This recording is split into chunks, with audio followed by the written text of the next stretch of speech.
White House Chief of Staff John Kelly, General John Kelly, has caused a firestorm on social media tonight with comments he made last night on Fox News. Even Chelsea Clinton has weighed in. She's really chastised him about this. Kelly was talking about the removal of Confederate monuments and memorials when he offered these complimentary comments about the Confederate general. Take a listen. I would tell you that Robert E. Lee was an honorable man. He was a man that gave up his country to fight for his state, which in 150 years ago was more important than country. It was always loyalty to state first back in those days. Now it's different today. But the lack of an ability to compromise led to the Civil War. And men and women of good faith on both sides made their stand. Joined by Donald Temple, civil rights attorney here in the district, Howard University Law School grad. Don, thanks for joining us. Let's take this in piecemeal. Robert E. Lee, honorable man.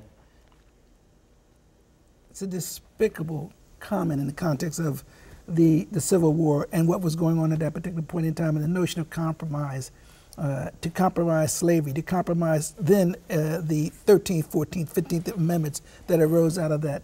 The notion that both sides had good faith. The South seceded from the Union, an unconstitutional act according to the Supreme Court.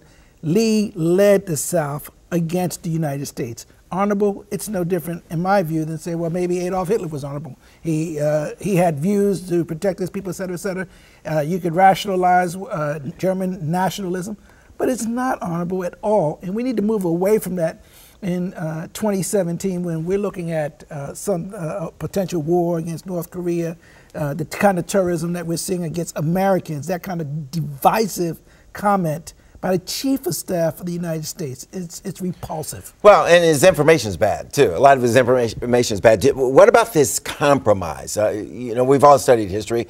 What is the compromise, or what were they talking about around that word compromising? I don't recall this. I think that I don't recall that either, other than the compromises that we know about, but they're not historical compromises. We know what the war was about. We know what the war was about. What were the compromises?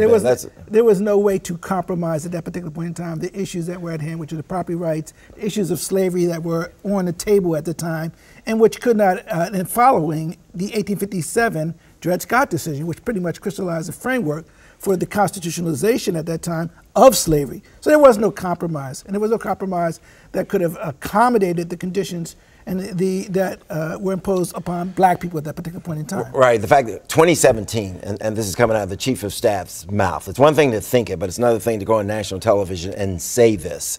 That's kind of disturbing for me, especially when you've got young African-American males taking a knee during the national anthem, saying they're not protesting the national anthem, they're protesting the conditions of a number of African-American males. They are called sons of bitches. They are called inmates running, you know, the prison, that sort of thing. What is the mixed signal? What's the message here to these young men? It's subtle, de facto, racial condemnation of what black people do when we embrace what we think is our constitutional rights. When we embrace the Constitution, the First Amendment to challenge the status quo. But when Lee engages in a war against the country and supports an unconstitutional secession, he's an honorable man. He's an honorable man. So it's a conflict. It's oxymoronic, in fact. Right. And it speaks to values. And I think that the President of the United States and the Chief of Staff need to come to a better place when it comes to the country and to the notion of what Americanism really means. And crack a few books on the Civil War. Yes. All right.